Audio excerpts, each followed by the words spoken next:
These are Nebraska corn farmers. They work in acres, not hours, harvesting the energy and climate solutions the world needs. We are proud to stand with you. The success of tomorrow's soy industry depends on the actions we take today. The future is here, and the time to move is now.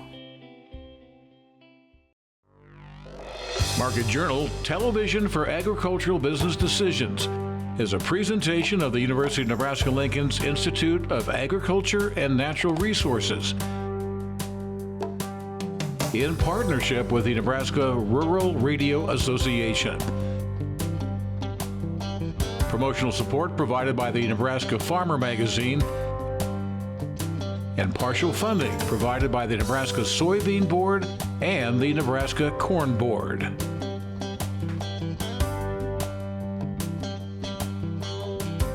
Well, hi everyone, I'm Bryce Duskett, and thank you very much for joining us today here on Market Journal. We are broadcasting from inside Pinnacle Bank Arena in downtown Lincoln, as this is the home this week of thousands of FFA students who have flocked to the convention, the 97th edition of the Nebraska FFA State Convention. Coming up a bit later on the show, we'll be talking with one of the young FFA members who's had a lot of success when it comes to her supervised agricultural experience. Also on the show this week, markets. Those are a big topic of conversation. Jeff Peterson from Heartland Farm Partners, that is, will join us a bit later to break down all the activity in the markets this week. Land values in the Cornhusker State have decreased for the first time in several years. We'll be breaking down some of the reasons why a bit later in the show. All that's coming up, but let's begin here. Farm conservation and precision agriculture are topics of the mind of many producers, and the same can be true for NASA researchers. During our time in Denver, Colorado at the Commodity Classic Convention, we had the opportunity to learn how NASA is working toward helping ag producers all across the world. When you hear the term NASA, you think of rocket launches and space shuttles, but you might not realize they're also involved in the agriculture industry. We're going to learn about that involvement now with Brad Dorn. He's the head of NASA Agriculture, as we're visiting at Commodity Classic directly with farmers. So what work does NASA do in the agriculture space?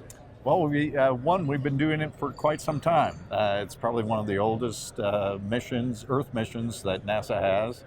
Started with our early weather satellites in the 60s, and later on, we started having concerns about global food supply, and NASA stepped in and they called on us, and we started monitoring global food supply. We've been supporting WSDA as the NASA satellites as long as it's existed.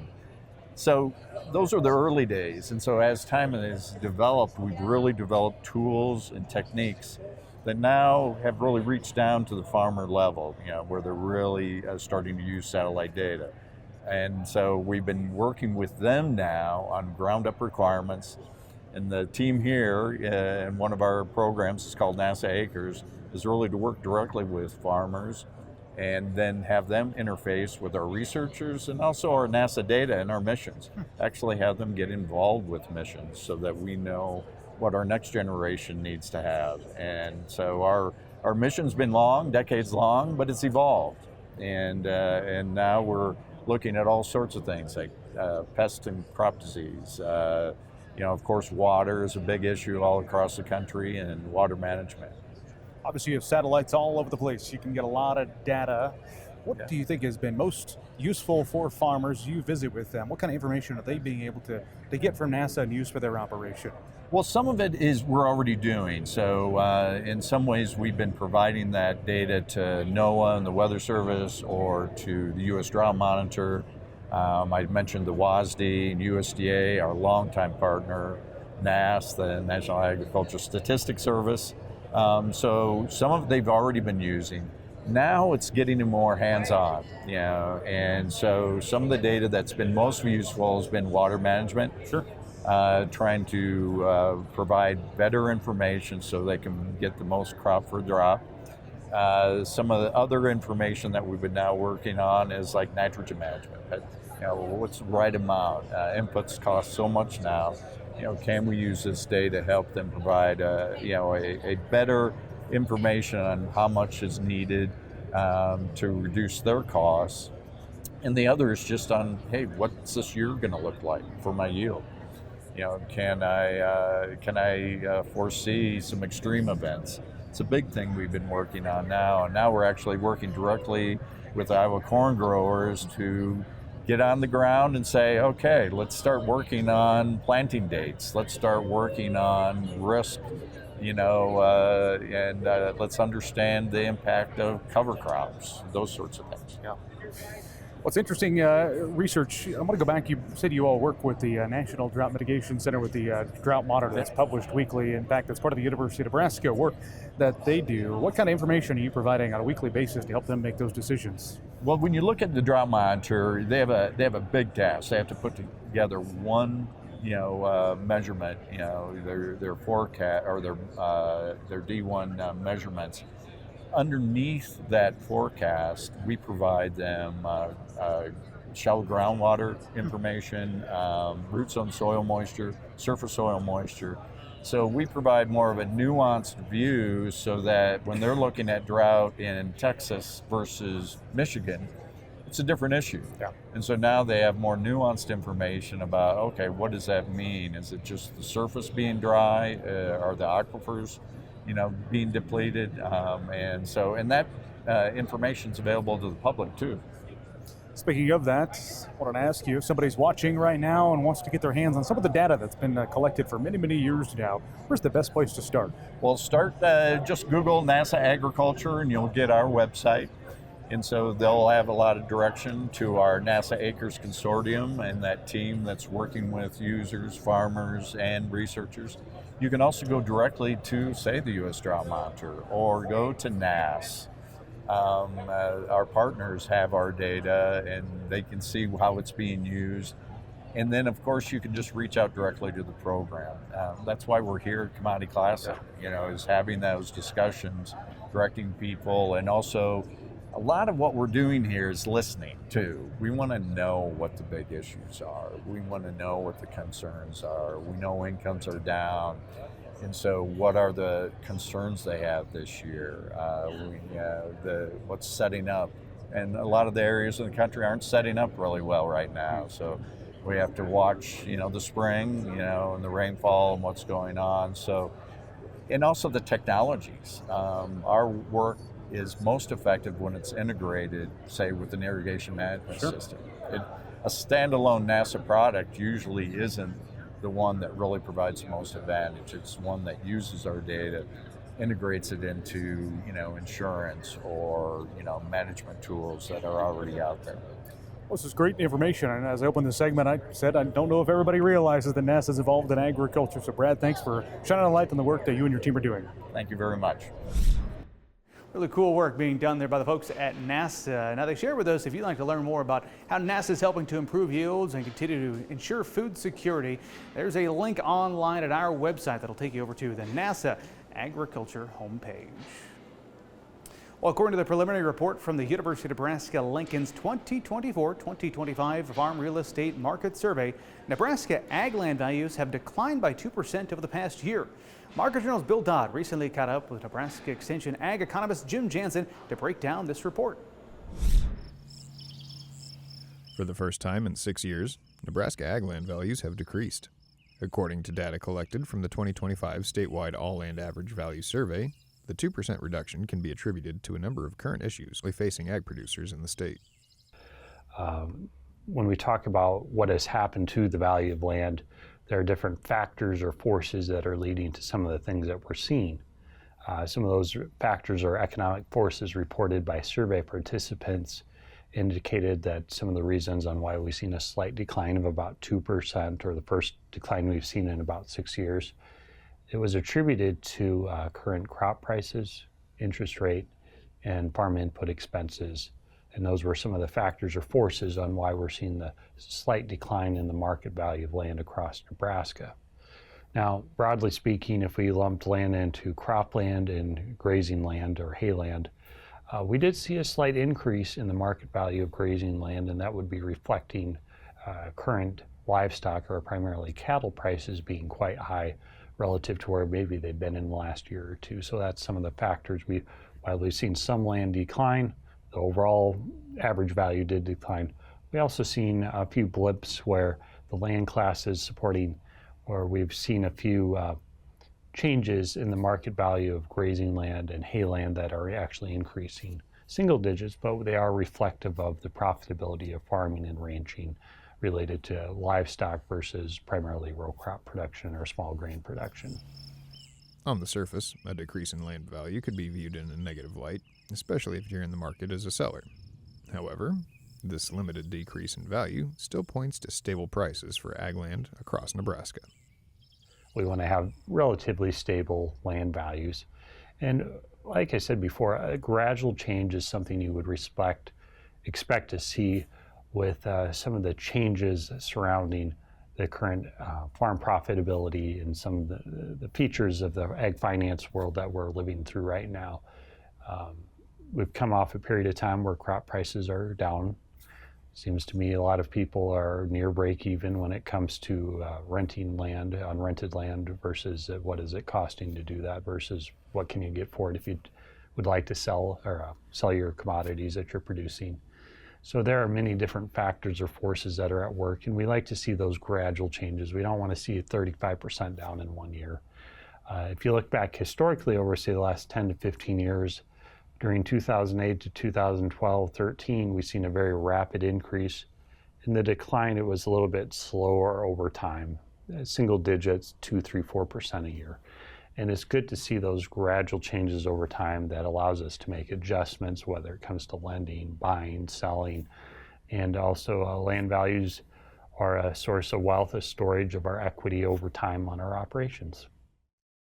With so much information to digest in this report, the University of Nebraska Lincoln's Center for Ag Profitability has hosted a number of workshops and webinars to assist producers in understanding what these changes mean for them. Our current series is called Big Questions and Innovative Solutions in Land Management, which in late March of 2025, we took a look at basically a 2-hour online workshop. The workshop will be available through the Center for Ag Profitability webpage, and you can actually go online and view the PDF or electronic version of the slides, and also about a 2-hour recording where we step through with Anastasia Meyer and myself, where we take a look at the current state of land values, cash rents, what's going into leases, how are lower commodity prices for corn or higher prices for cattle, how are those impacting lease arrangements, cash rents. And then we also went through a series of questions related to management of land, common questions we get across a lot of the extension offices, and how do we handle those things. Thanks for that information, Bill. Now, if you'd like to learn more at home about this report, check it out at cap.unl.edu. Up next, it's our chance in the program where we like to turn our attention over to the grain markets. And this week, the U.S. Department of Agriculture had a big data dump to start the week. We had the annual Prospective Plantings report, as well as the quarterly stocks report. Heartland Farm Partners President Jeff Peterson joined us earlier this week to go through all of this data and explain what it means for the markets here moving forward. Here's our conversation from Tuesday. Joining us today on Market Journal to discuss the markets is Jeff Peterson. He is the president of Heartland Farm Partners. And Jeff, what a week it is that you joined us here on the show. We're going to focus our conversation around activity early in the week when USDA released a couple of reports. The first is the Prospective Plantings report, surveyed farmers all across the country. They gave their information back to USDA. They published the number of 95.3 million acres of corn set to be planted, 83.5 million acres of soybeans. Your thoughts on that report and those numbers? Yeah, it was really interesting to see. Interesting to see how the numbers came out, but then how the market traded it. If you look back at that 95.3, that's up 4.7 million acres from where we would have been last year. But if you really dig back into the numbers, what you would actually find is that rotationally, we actually are just kind of going back to a little bit more than we would have been a couple of years ago. So that was really no big surprise. And then you come over there on the bean side, 83.5 million acres on the beans. That number's down 3.5 million acres from where it would have been last year. And with everything we've seen, it started really with last fall. If you think about kind of that switch from acres that were going to go from beans over to corn because of the yields and the uncertainty about how soybeans are going to yield. And then you throw in the prices where we're at and the profitability discussions that are out there. So really, I really agree with where the numbers are out there, Bryce. Okay, so this survey is as of March 1st. Is there anything that happened over the course of March that you think could change farmers' minds at this point to plant more soybeans as compared to what they originally said? Well, as of right now, I don't really think there'll really be too much in there. Now, what you could end up finding is that if you had a few people that maybe hadn't reached out to their seed dealers to check on their hybrids, and then in a lot of these cases, they'll be going corn on corn, that could change a few items on that. I think the bigger thing that's going to change that number going forward actually is going to be what our weather is going to be like. What I kind of think we could see is that ultimately if we have a really open spring, and the way it's setting up, we don't know yet how it's going to go, but if we do have a really open spring and we really get stuff planting really under good conditions, then that would really mean that we'd probably see a few more acres of corn and even maybe a few less acres on the soybean side. But I think it's going to be more based on the spring and the weather, Bryce. The report that came out from USDA is the quarterly stocks. As you digest all of the information, because there is a lot nationwide, plus a state-by-state breakdown of where various commodities are, whether at the farm level storage or in commercial. What are you trying to glean from those reports, and what stood out to you? Yeah, there's really two things that we always look at as we dig into the quarterly stocks numbers. What we're looking for is we're looking for confirmation on USDA's really demand numbers to say, are we on pace to hit where their numbers are? And what was interesting, at 8.151 billion bushels on the corn side, when we compare that to last year, that's down 201 million bushels. Came in really close to what the analyst estimates are. In our opinion, what that means is that we know that export sales are ahead of pace. We know that of what USDA thinks we'll have for demand. We know that the ethanol production is ahead of pace. So overall, that for us means that I think down the road we'll see some tightening of stocks additionally in future WASDE reports down the road. As you dig into the soybean side, came in at 1.91 billion. Now that was up 65 million bushels from last year. Not really too big of a surprise. Some of the surprises, though, that really do stand out as you dig into the state numbers. I'll give you an example here for Nebraska. Nebraska's actually got 135 million more bushels of corn in all positions than we would have had last year. That's up over 16%. And the bigger ones over on the soybean side, as we take a look at that, we're up almost 24 million bushels, which is 20% from where it would have been last year. And that's just looking at where stocks were as of March 1st.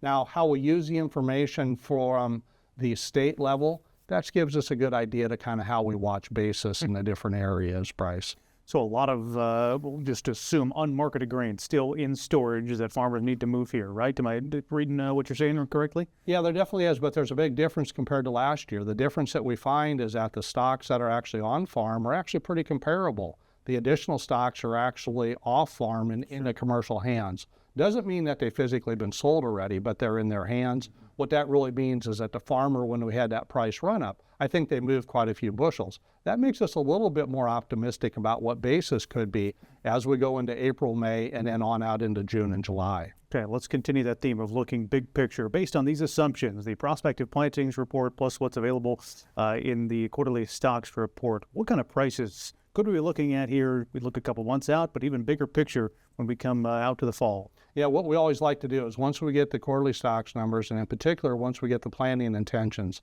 then we like to take those numbers, go ahead and plug them into some balance sheets. First thing I want to really look at is that what would we expect if we ended up having acres as they were forecasted and we end up having just average weather. Nothing special, just average weather. If we look on out to where we'd be at harvest time and we dig in and starting first on corn, the corn number would suggest, and we'll take the ending stock number, which would be around 2 billion bushels. We divide that by the demand, and we get a stocks to use percentage of about 13.8%. When we take that 13.8% and look at the October WASDE report and say what would we expect for a price, that would bring us in right around the $4 level. So that gives us an idea. Now, does that mean we should go to $4 today? No, of course not. We've still got to factor in what's going on for weather here in the U.S., how many acres actually get put in, also what's going on in South America also we have to take into account. Then we come on over to the soybean side.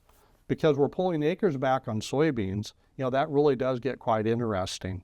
And really some of our first estimations would bring us that there be ending stocks of around 290 million bushels. That'd give us an ending stock percentage or stocks to use percentage of about 6.5%. Surprisingly, that would give us a price of about $11.50 come harvest time. A lot of information to digest this week. Thanks to Jeff for joining the broadcast to do just that. Now, coming up next week, a person who's not a fan of USDA reports, Darren Newsom. He's set to join us, give us his thoughts on the current state of the markets and his 2 cents on what is impacting them. As always, we invite your questions here on the show, so if you have one for Darren, go ahead and email that in, and I'll pass that right along. What is fair and what is equitable may be different things when it comes to farm transition and estate planning. Developing a succession plan for the family farm can be a very personal issue, but it is one that many farmers are trying to tackle right now. While each operation is a bit different, there are some tried and true methods that work to keep communication open between family members and to help smoothen out what can be certainly a challenging process. Learn more about this in the March issue of the Nebraska Farmer. What is now time in the show where we turn things over to Eric Hunt, our resident meteorologist here on Market Journal. Eric, over the past week, some folks saw some moisture. Amounts varied across the state. Likely seeing some moisture here over the weekend as well. As we turn to the 7-day outlook, though, how's the weather shaping up? Thanks, Bryce. Not much precipitation forecast for most of us this week, but I do see some warmer temperatures on the horizon. If you live in eastern Nebraska, we do have soil health assessment training available on Tuesday, April 22nd from 9 to 2:30 at NREC. Contact Dr. Carol Cordova at UNL for more information. Weather-wise, to start the week, we're looking at a deep trough here in the eastern Great Lakes region, moving toward the southeast. At the surface, that will drive a cold front through the north-central United States and through the state of Nebraska. That will bring cooler temperatures for all of us on Monday compared to Sunday, particularly north-central and eastern sections of the state. And on Tuesday morning, we're looking at temperatures being below freezing statewide, but particularly below freezing here across the eastern half of the state and getting further east into the Corn Belt. As we head toward the middle of the week, we're looking at ridging building back into the western U.S. This will mean warmer temperatures, but I do anticipate there being a chance of a short wave moving through the north-central region of the U.S. that may bring chances of precipitation for portions of eastern and north-central Nebraska getting into Iowa. Right now, this WPC is not real bullish on precipitation, but if the atmospheric forcing ends up being a little bit stronger, or if we can have a little bit more moisture return, I do think there'll be a chance for a 1/10 to 1/4 inch of rain in some parts of the state, certainly the eastern half of the state. CPC is relatively bullish on it being dry through the week after next. I do anticipate there being chances of precipitation early next week as we head, this would be about April 14th, 15th, that we could have some chances of precipitation here across Nebraska if that ridge ends up flattening out and we do get some subtle short waves over that. That would certainly mean that we could have some chances of meaningful precipitation across the southern portion of the state. I am relatively bullish on temperatures being warm as we head through this weekend. Saturday, expect temperatures probably well into the 70s and maybe even in the lower 80s across most of the state. And the CPC does keep temperatures relatively warm through the middle of the month. I do anticipate there being chances for another cool shot of air coming in toward Easter. Right now, the European ensemble shows troughing over the Great Lakes region. I'm much more confident about this being cooler here in the eastern side of the Corn Belt in our area, but certainly I think there's going to be a chance of getting some sub-freezing temperatures overnight, even into as far west as central Nebraska as we head toward the Easter weekend. Soil temperatures across the state right now mostly in the 40s, and I anticipate them staying below 50 degrees for a good portion of next week until we can really get some substantial warming by next Thursday and Friday. So I do anticipate there, especially if we can stay dry here in this part of the state next week, we should have some planting windows open as we head to the week after next. In terms of precipitation, we did get some decent precipitation Wednesday, late Tuesday night and early Wednesday across portions of eastern Nebraska, particularly Wayne, West Point, and then down toward Falls City. Tuesday night, we had some heavier thunderstorms across portions of central Nebraska unfortunately, we had some larger hail reports in here. And then last Saturday, we had some decent snowfall amounts here across portions of the Sandhills. Can't verify this exactly, but radar estimates that we had about 2 inches of moisture across portions of western Cherry County. And that did lead to some improvement on the drought monitor here across the western Sandhills, where you did see improvement from severe drought to moderate drought. So we now have a little bit less portion of state in severe drought. Good news. And the temperature and precipitation around it for the week ending March 29th, 2025. Back to you, Bryce. Here at the Nebraska FFA Convention, we're catching up with one of the outstanding students that is competing this week. That is Jalen Wolfinger, a member of the SEM FFA chapter. You're up for Star Farmer, that big award. Only 4 of you competing for that. It all stems from your supervised agricultural experience, which yours is in the area of beef production. How'd you get started in that area? Yeah, so I got a $30,000 loan from my grandpa Jim, who has recently passed, but he really allowed me to start feeding cattle at my family's feedlot at 4+ feeders, where I was able to profit on 7 lots of cattle there and on a percentage base, as well as I run a cow herd of old show cattle. This is a pretty big deal. You're getting that big loan and running your own cattle herd. What are some of the learning outcomes you've experienced over the years? Yeah, over the years I've been able to learn how to read closeouts, which has helped me in the meets contest here, where last year my team and I were fortunate enough to represent Nebraska at the national level as the champion meets evaluation team. As well as I've learned a lot of skills like networking. I've been able to meet a lot of other cattle feeders where I was able to allow them to teach me all the ins and outs that they have gained. And overall, when it comes to your supervised agricultural experience, what would you say has been the most fun aspect of it? Yeah, I think just being able to feed cattle at my parents' feedlot. You know, we moved to the beef state to feed cattle, and so that's just an exciting experience to be able to feed cattle along with my sister and my parents. So Jalen, as I mentioned, you're up for Star Farmer. Congratulations on that. What else is keeping you busy here at the Nebraska FFA convention this year, your senior year? Yes.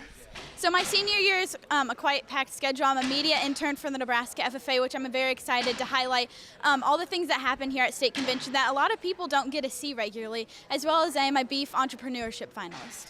Congratulations on all your achievements. This has to be bittersweet, though, celebrating your senior year as somebody very involved in the National FFA organization. Talk about some of those feelings. Yeah, so 7th grade year, I put on this blue jacket for the first time, and I came here and competed in speaking and conducted chapter meetings and really got my start in speaking and being able to build on those skills to compete in other activities. And as I close out this senior year, I'm very excited and for the skills that I've gained through the FFA organization, whether that be communication skills or just skills that I can take back home and use on the ranch someday. How has FFA helped shape you for your future? What comes next after high school?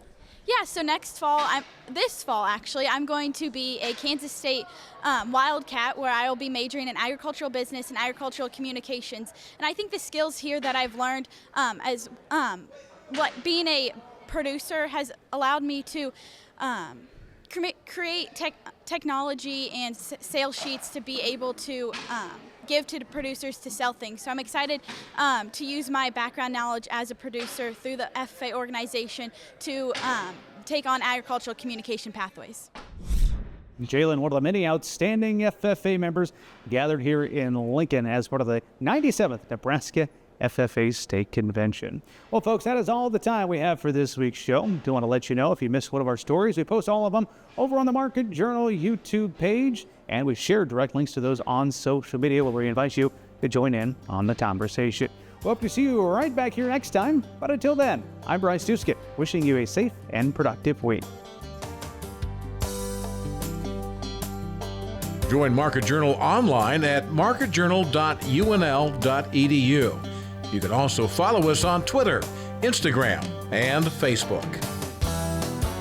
Promotional support is provided by the Nebraska Farmer Magazine.